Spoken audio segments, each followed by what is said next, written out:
Ésaïe, chapitre 10. Le jugement sur la Syrie.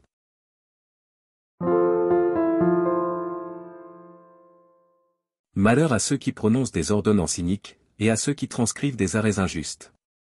Pour refuser justice aux pauvres, et ravir leurs droits aux malheureux de mon peuple, pour faire des veuves leur proie, et des orphelins leur butin.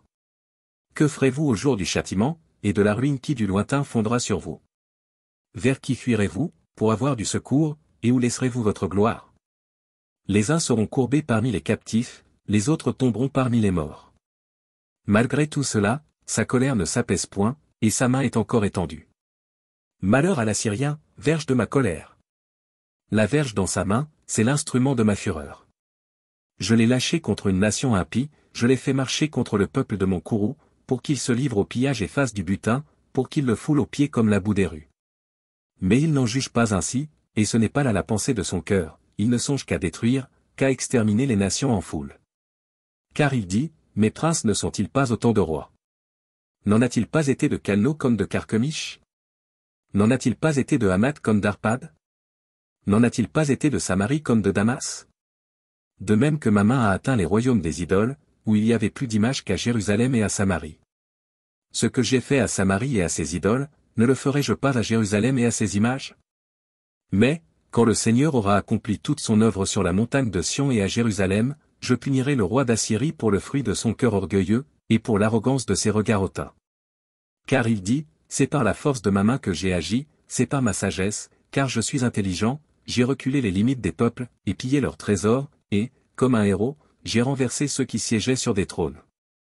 J'ai mis la main sur les richesses des peuples, comme sur un nid, et, comme on ramasse des œufs abandonnés, j'ai ramassé toute la terre, nul n'a remué l'aile, ni ouvert le bec, ni poussé un cri. La hache se glorifie-t-elle envers celui qui s'en sert?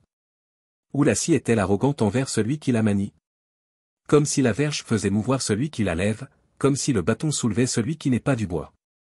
C'est pourquoi le Seigneur des armées, enverra le dépérissement parmi ses robustes guerriers, et, sous sa magnificence, éclatera un embrasement, comme l'embrasement d'un feu. La lumière d'Israël deviendra un feu, et son sein une flamme, qui consumera et dévorera ses épines et ses ronces, en un seul jour. Qui consumera, corps et âme, la magnificence de sa forêt et de ses campagnes. Il en sera comme d'un malade, qui tombe en défaillance. Le reste des arbres de sa forêt pourra être compté, et un enfant en écrirait le nombre. En ce jour-là, le reste d'Israël et les réchappés de la maison de Jacob, cesseront de s'appuyer sur celui qui les frappait, ils s'appuieront avec confiance sur l'Éternel, le Saint d'Israël. Le reste reviendra, le reste de Jacob, au Dieu puissant.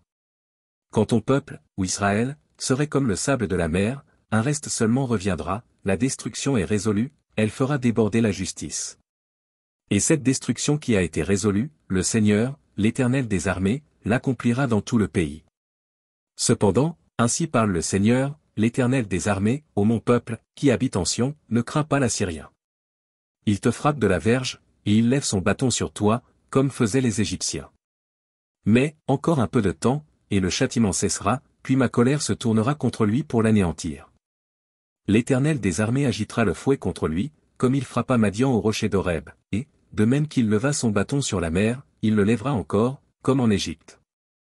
En ce jour, son fardeau sera ôté de dessus ton épaule, et son joug de dessus ton cou, et la graisse fera éclater le joug. Il marche sur Ajat, traverse Migron, laisse ses bagages à Micmash. Il passe le défilé, il couche à Géba, Rama tremble, Gibéa de Saul prend la fuite. Fais éclater ta voix, fille de Galim. Prends garde, Naï. Malheur à toi, Anathoth. Madmena se disperse, les habitants de Guébin sont en fuite. Encore un jour de halte à Nob, et il menace de sa main la montagne de la fille de Sion, la colline de Jérusalem. Voici, le Seigneur, l'Éternel des armées, brise les rameaux avec violence, les plus grands sont coupés, les plus élevés sont abattus. Il renverse avec le fer les taillis de la forêt, et le Liban tombe sous le puissant.